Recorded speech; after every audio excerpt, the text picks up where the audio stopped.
शांतनु नाम का एक बहुत आदर्श एक श्रावक थे और ये श्रावक बहुत सुखी, संपन्न, समृद्ध थे। और अचानक एक दिन पुण्य का पत्ता पलट गया और करोड़पति शांतनु श्रावक करोड़पति में से रोड़पति बन गए। बिजनेस में हर तरह से नुकसान नुकसान नुकसान हुआ। अब करना क्या? अब खाने के भी वांदे हो गए। श्राविका ने कहा, कुछ तो काम कीजिए। यही तो एक बहुत दिक्कत होती है कि जब जिन्होंने जिंदगी में दान ही दान दिया है और जब ऐसा व्यक्ति और इस व्यक्ति को, ऐसे व्यक्ति को जब किसी के सामने हाथ लंबाना पड़ता है ना, तो बड़ी मुश्किल हो जाती है।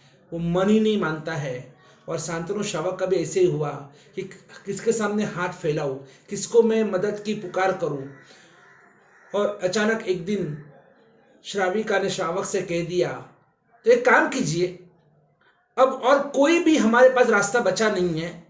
या तो झेर खाकर हम मर जाते हैं, या तो फिर आप कहीं ना कहीं जाकर आप आखिर में क्या कहूं मैं आपको, जाओ और किसी की चोरी करके आओ, किसी के यहाँ जाकर आप चोरी करो। अरे ये काम मैं कैसे कर सकता हूं? मैं एक श्रावक हूं और श्रावक कभी चोरी करता है क्या? मरने की बात तो आप करो ही मत। कहीं ना कहीं मैं रास्ता निकालता हूं। लेकिन फिर और वापिस कुछ दिन निकल गए। अब आखिर में शांतनु श्रावक के पास अब एक ही जरिया बचा था। अगर मुझे मेरी आजीविका चलानी है और मुझे मेरा और मेरे पत्नी का अगर गुजरान करना है तो मुझे चोरी करनी होगी। लेकिन चोरी करूं तो करूं किसकी? बहुत सोच समझ कर फिर पत्नी ने कहा, काम करो, चोरी करनी है ना तो किसी एक जैन साधर्मिक की ही चोरी करो। आपको ऐसी चीज चुराओ उनके पास के, लेकिन वो जैन साधर्मिक और वो एकदम गंभीर श्रावक होना चाहिए। और शांतनु श्रावक शाम के वक्त उपाश्रय में गए और वहां पर जो प्रतिक्रमण की जो क्रिया होती है, उस प्रतिक्रमण करने के लिए वो भी वहां पर चले गए।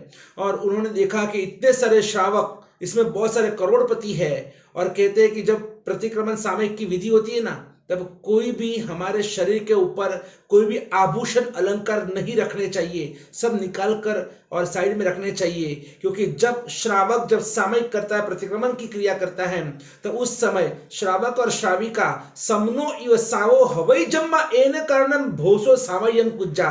सामय वैजुत्य में हम कहते हैं कि जब श्रावक और श्राविका जब सामयिक प्रतिक्रमण की क्रिया करते हैं, उस समय वो साधु और साध्वी जी जैसे होते हैं। जैसे हमारे शरीर पे कोई भी आभूषण नहीं चलता है, वैसे आपके शरीर के ऊपर भी कोई आभूषण नहीं चलता है। और शांतनु श्रावक ने वो प्रतिक्रमण की क्रिया के समय और वो वहां पर जिंदास नाम के सेठ के बगल में जाकर बैठ गए। और प्रतिक्रमण तो पूरा होने में अभी देरी है। और शांतनु श्रावक ने जल्दी जल्दी वो प्रतिक्रमण पूरा किया। और प्रतिक्रमण पूरा करने के बाद धीरे से वो सेठ ने जो अपना ₹1,00,000 का कीमत का हार जो उन्होंने बाजू में रखा हुआ था, उस हार को चुपके से ले लिया और लेकर, और वो सेठ 9-2-11 हो गए, वो शांतनु श्रावक 9-2-11 हो गए, चले गए। और जब सेठ जिंदास सेठ ने सामयिक जब पूर्ण हुआ और सामयिक पारने के बाद उन्होंने देखा तो मेरा हार गायब, ये मेरा हार गया कहां? तब उनको एकदम लाइट हुई कि नक्की आज वो शांतनु श्रावक मेरे बाजू में बैठा था और वो ही आज जल्दी सामयिक पारकर जल्दी चला गया।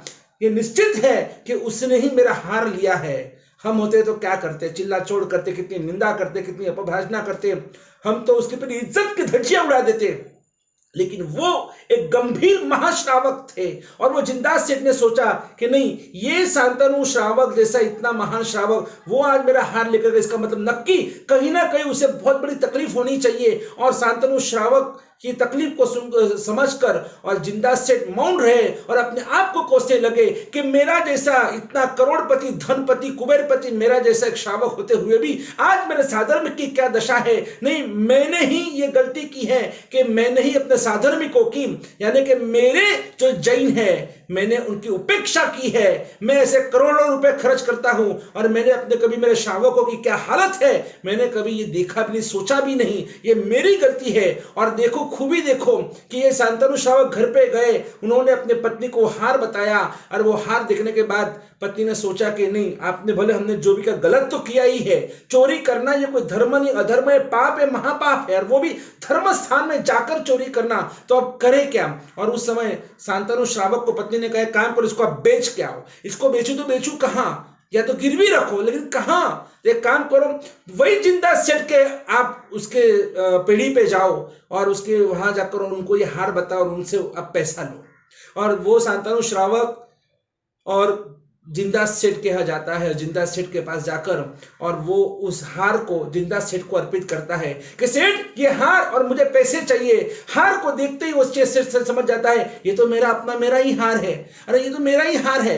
लेकिन देखो और भी गंभीरता देखो, चुपके से वो हार लेकर तिजोरी में रख देते हैं और उसके सामने 1 लाख रुपए उसको देते हैं कि भाई ये आपके 1 लाख रुपए, ठीक है। और 1 लाख रुपए लेकर शांतनु श्रावक चले जाते हैं।